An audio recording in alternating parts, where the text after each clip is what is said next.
You know, I think every year we all have this issue. We're trying to figure out what teams are overhyped and what teams might be underhyped. Well, I'm about to air my grievances. Let's go.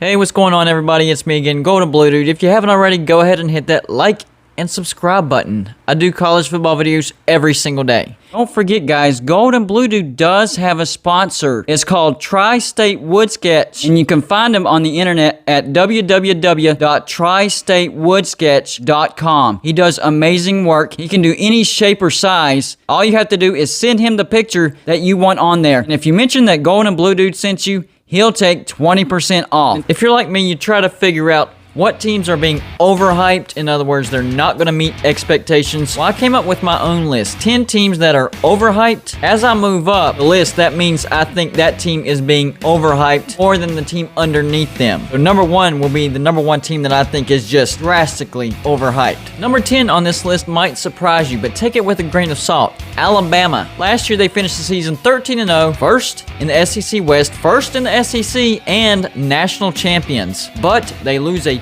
ton on offense. And I know Alabama reloads year after year. And the only reason I'm saying they're overhyped at number 10 is I think there's a slight chance they might not make the playoffs. I'm not saying Alabama's going to be bad or anything like that. I'm not even saying they won't be great.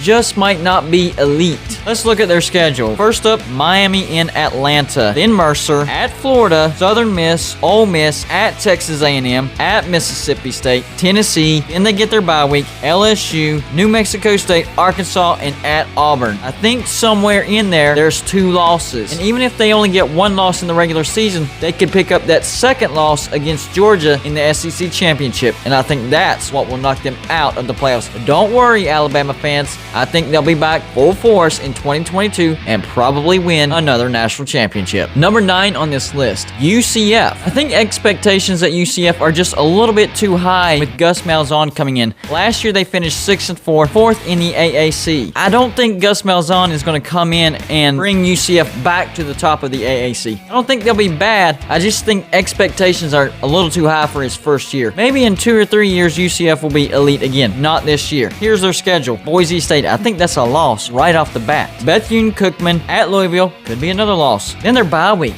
That early in the season. At Navy. East Carolina at Cincinnati. Another loss. Memphis at Temple. Tulane at SMU. Another loss. UConn and USF. That's 3 losses, and that's not counting if they slip up somewhere. Calm your expectations in the first year of Gus Malzahn. Number 8 on this list, Texas. They fire Tom Herman, bring in Steve Sarkisian, and their expectations are through the roof. Even Vegas gives them a halfway decent shot to make the playoffs. It's crazy. I don't see it. I think this year is a rebuild season for Texas. Last year, they finished 7-3, 4th in the Big 12. I think they finished maybe 4th at best, but I'm thinking 5th, 6th. So Texas could end up in the bottom half of the Big 12. Still make a bowl, of course, but they're not making the playoffs. Come on, guys. Here's their schedule. Louisiana, at Arkansas, Rice, Texas Tech. They could start off the season 2-2 right there. At TCU, I think TCU will be good. That could be another loss. Oklahoma, that will be a loss. Oklahoma State, then a bye week. At Baylor, at Iowa State, another loss. Kansas, I think they lose at West Virginia this year. And Kansas State. So, Texas fans, take a deep breath. You'll make a bowl, but you're not going to be any good this year. Number 7 on this list, Notre Dame. Last year, they finished 10-2. The big thing for Notre Dame for me is their schedule. They have a brutal schedule, and I know,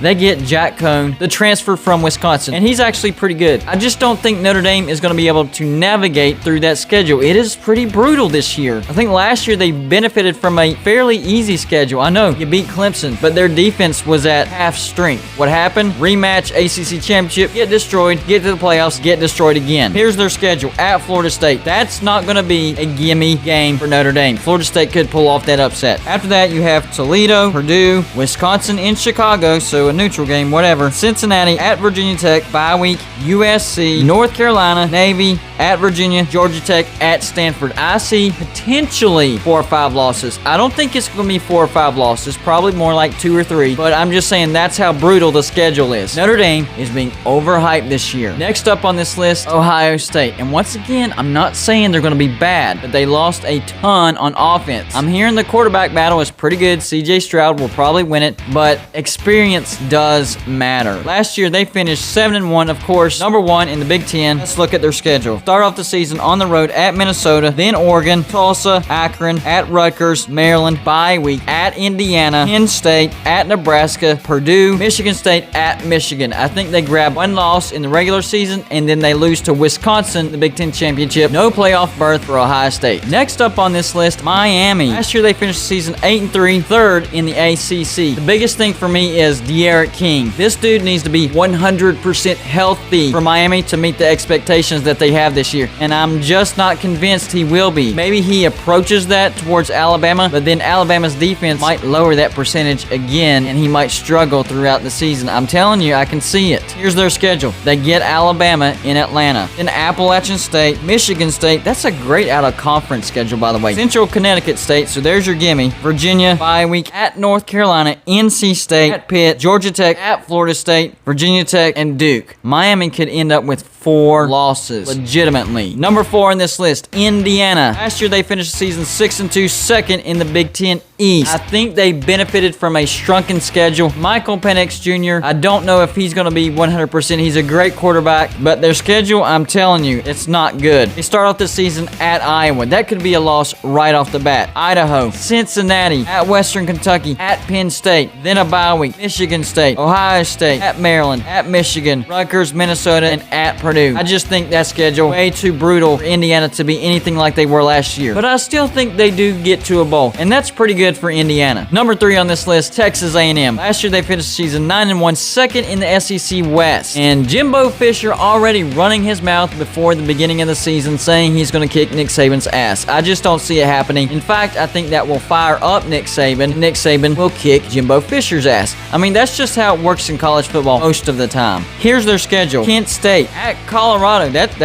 That's going to be a little bit tough. New Mexico, Arkansas in Arlington. Neutral game against an up-and-coming Arkansas. Mississippi State, Alabama at Missouri. Another loss. South Carolina, then a bye week. Auburn at Ole Miss. Another loss. Prairie View A&M, and then at LSU. Another loss. Yeah, Texas A&M could end up with 3 or 4 losses. Number 2 on this list, Florida. This one don't even make sense to me. Last year they finished the season 8-4, 1st in the SEC East because of tiebreakers against Georgia. But Dan Mullen had one of the best offenses in the nation, and he finished the season 8-4, and he loses most of that great offense. Why are people acting like Florida is going to do just as good, if not better? It's not happening. Here's their schedule. Florida Atlantic, at USF, Alabama, Tennessee, at Kentucky, Vanderbilt, at LSU, in a bye week, Georgia and Jacksonville, at South Carolina, Samford, at Missouri, Florida State. 4 losses, Florida. Another 4-loss season. Number 1 on this list, overhyped. It blows my mind why people are so high on this team. Oregon. Last year they finished the season 4-3, 2nd in the Pac-12 North. Yes, they made the Pac-12 championship. Somehow beat USC, but dadgum. 4-3. Quarterback situation a mess. I don't trust anything about Oregon. Why do people like this team so much? All I'm hearing is coach, Mario Cristobal.